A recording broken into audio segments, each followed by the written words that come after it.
Hoje eu vou dar 10 dicas para ajudar vocês no registro de informações clínicas e para ajudar vocês posteriormente na construção dos casos. Para deixar as coisas mais interessantes, eu vou dedicar cada uma dessas dicas a uma abordagem diferente, mas obviamente, independente da sua abordagem, você pode se valer de qualquer uma dessas dicas, né? Basta ler criticamente aquilo que eu estou falando. Além disso, é importante sanear que isso daqui não substitui prontuário. Então, se você for fazer o prontuário formal, ou seja, o requisito burocrático, ou segue as regras da sua instituição, na ALOS, por exemplo, a gente tem essas regras, ou segue as diretrizes do CRP. Isso daqui não é para o registro burocrático, que eu estou falando aqui, são dos seus registros para compreensão verdadeira do caso, para a construção do caso em si. Então vamos lá. Primeira dica, não é minha, é do Freud, nunca anote absolutamente nada. E vamos entender o porquê que o Freud está falando isso. A sacada é bem simples. Quando você anota, você perde o espaço do esquecimento. E o esquecimento é fundamental porque te dá acesso às suas fantasias sobre o caso. Qual que é a sacada aqui?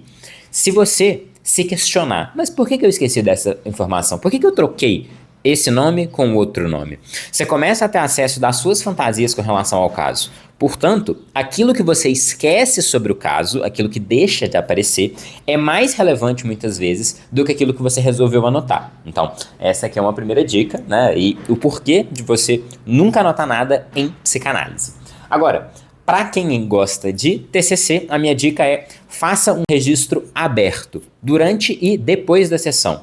O que eu quero dizer com isso? Se você está ali do lado da pessoa, não anota no seu caderninho e esconde da pessoa. Vira para a pessoa e mostra para ela os desenhos, as anotações, as palavras que você está anotando. Qual que é a sacada aqui? Se a sua proposta terapêutica ela é fundamentalmente um empirismo colaborativo, é óbvio que o seu processo de anotação ele tem que ser aberto. Você anota online, tem features em quase todas as ferramentas para você, por exemplo, compartilhar uma anotação ou um desenho que você está fazendo. Então, coloca de lado o caderninho e começa a usar esses tipos de anotação que a pessoa tem acesso. E mesmo seus registros particulares, eu acho muito legal trabalhar de maneira 100% aberta com eles. E se o paciente não gostar de alguma das coisas que você anotou ou achar curioso, ótimo, isso é material para terapia. Vocês estão juntos nesse processo, não tem por que você esconder as coisas dele. Terceira dica é anotação não linear. Essa daqui é uma dica que eu vou dar para as pessoas que gostam de sistêmica. É muito mais fácil pensar as coisas, e isso é uma anotação que vale para estudo de maneira geral. Vou fazer um vídeo depois só sobre como fazer registro de estudo, aqui a gente está trabalhando mais com registro clínico, mas a sacada é que setas são muito mais potentes muitas vezes do que frases complexas. Então, esse tipo de estrutura, igual eu estou colocando aqui no quadro, muito segmentada, muito arborescente, é muito pior para lembrança. É muito mais interessante você trabalhar com modelos, formas, desenhos. Invente, produza teoria. Se eu fosse fazer essa mesma dica para um deleuziano, a diferença ia ser: não anote, produza. Isso é fundamental. Você não está registrando o que está acontecendo no caso, você está reproduzindo. Não no sentido de produzir de novo alguma coisa, mas no sentido de produzir algo de novo com aquilo que você está anotando. Próxima dica: produza motifs. Para quem não conhece esse termo, ele é bem comum para quem gosta de ópera musical ou coisas assim. Mas a sacada aqui é simples. E essa dica aqui ela é dedicada para as pessoas que gostam de ACT. O que você vai fazer? Você vai dar título para as sessões que você está atendendo, mas não é qualquer título. É uma palavra engraçada com duplo sentido que a pessoa utilizou. Ou um título criativo que faz referência a alguma obra. Mas além de título, você pode começar a construir imagens. E você vai começar a trabalhar com as imagens e não só com metáforas faladas que a pessoa está te trazendo.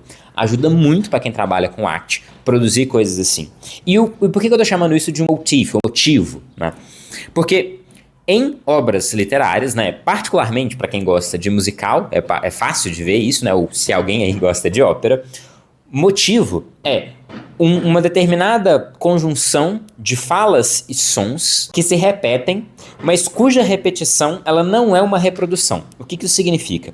Que quando o motivo ele aparece pela segunda vez, mais na frente na obra, esse motivo ele é uma repetição de um mesmo tema musical, mas ele implica a progressão da narrativa. Para quem gosta, por exemplo, de Os Miseráveis, é muito, muito visual o motivo look down, que é uma mesma batida que se repete várias vezes e essa mesma produção semântica, só que cada hora é um personagem que está olhando para baixo, ou seja, olhando de baixo para cima, outro personagem. Ou seja, é uma repetição de um mesmo motivo, mas que produz um novo significado. Muito legal trabalhar assim, né? E como que você faz isso concretamente? Para cada atendimento que você fizer, dá um título. Você vai notar que esses títulos e esses motivos que forem se formando nos títulos vão voltar a aparecer. Então, quando o paciente trouxer uma metáfora, trabalha muito com o corpo e com a imagem. E você vai começar a utilizar essa mesma imagem e vai começar a notar que essas imagens rapidamente passam de estrelas isoladas, né, de pontos isolados, para formar constelações. Então, tá aqui a dica. Para quem gosta de Deleuze, anote ter forças e não fatos. O que eu quero dizer com isso? Você pode usar um sistema de cor, por exemplo, né, para dizer o que é mais relevante do que é menos relevante, mas a sacada é muito simples. Os fatos sobre determinados casos, né, o que essa pessoa tem, qual é o diagnóstico dela, o nome que você daria para aquilo, é muito menos relevante do que a força. A força para quebrar esse sistema, a força para pensar nele diferente, para produzir uma coisa diferente com isso. Então, é parecido com a dica que eu dei para a sistêmica de anotação não linear, mas eu quero que as suas anotações elas tenham muito mais peso na força, ou seja, no impacto das coisas que você está anotando, do que nos fatos que você está anotando. Inclusive, essa é uma dica que vale para todo mundo. Pare de colecionar fatos. Você não é um arqueólogo do caso. Você é um clínico. Você está muito mais produzindo do que registrando. Próxima dica, querido diário, né? Qual que é a sacada aqui? E essa é uma dica para quem gosta de Gestalt. Mas, de novo, vale para todo mundo. Eu só tô fazendo essa brincadeirinha aqui de conectar as dicas que eu tô dando com abordagens específicas. Por que eu chamei de querido diário? É fazer um registro das coisas que você sente enquanto você está atendendo. Como se fosse um diarinho mesmo. Qual que é a sacada aqui? Aumentar o seu awareness. É sabido, e essa é uma coisa que já foi muito, muito pesquisada e escrutinada, que pessoas que têm mais consciência corporal, mais consciência do que estão sentindo, tendem a ter melhores resultados clínicos. Então, é muito interessante a gente conseguir utilizar do que a gente está sentindo. E a gente só passa a ter consciência do que a gente está sentindo durante o atendimento quando a gente começa a dar importância para isso. E uma das maneiras de dar importância para isso é fazendo o registro disso ao final do atendimento. Então, logo depois, reflete um pouquinho sobre o que você sentiu, como que foi para você atender essa pessoa e anota, como se fosse num diário, ok? Próxima dica é: use paralelos como evidência. Essa daqui é uma dica pro pessoal, né, de PBE, que tá aqui na aula. E a sacada é muito simples. Quando você estiver procurando para a melhor evidência disponível, claro que você vai olhar para a literatura científica, mas o que mais que eu quero que você faça? Eu quero que você também olhe para paralelos literários para procurar a melhor literatura disponível. Então, se você tem uma pessoa que está passando por uma questão muito complexa com culpa, você pode sim olhar uma revisão sistemática sobre culpa, mas você também vai dar uma olhada no Crime e Castigo. Eu quero que você faça um paralelo entre a literatura científica e a literatura mesmo, para te convencer que, e a ideia é trabalhar um pouquinho mais com isso, que nem sempre é óbvio aonde que a melhor literatura disponível está. E que muitas vezes é a gente que tem que extrair essa literatura de alguns lugares que são muito pouco óbvios. Então, fica aqui a dica para quem gosta de PBE. Próxima dica. Essa aqui eu vou colocar para quem gosta de ACP, né? Quem vai dar essa dica aqui é o Yalon. Entreviste o paciente. Qual que é a sacada aqui? Se você perguntar para os seus pacientes, aqueles que você está atendendo já tem um tempo, né? Pelo menos uns 2 anos, assim, não precisa ser isso tudo não, mas assim, que o vínculo já estabeleceu e que muita coisa aconteceu. Se você parar para perguntar para ele as coisas que fizeram mais diferença no processo terapêutico dele, é bem provável que você vai se surpreender com os resultados. Então, não vou dar spoiler, mas quase sempre o resultado é o mesmo, né? E dica, não são as brilhantes intervenções que você fez. É muito, muito pouco provável que o que você achou que foram as sessões mais marcantes tenham sido as sessões mais marcantes para os pacientes. Faça a experiência, descubra por você mesmo. Eu acho que isso dá uma solidez muito grande, empírica, para as construções, por mais que individual, mas empírica, para as construções teóricas da ACP. Eu acho que é uma coisa bem legal da gente fazer. Mas enfim, corte e sutura. Você quer uma brincadeira com o corte lacaniano e qual que é a sacada? A única coisa que você vai anotar é o que a pessoa não quis dizer durante a sessão. Ou seja, você vai começar a fazer uma costura entre os cortes. Acho que num primeiro momento, uma das coisas que quase todo mundo adora fazer quando está aprendendo um pouquinho, né, da clínica lacaniana é encerrar a sessão com a estrutura de um corte. Assim que o inconsciente, né, aparece, ou seja, assim que algo é dito por meio da linguagem, mas que não foi intentado pelo sujeito que disse.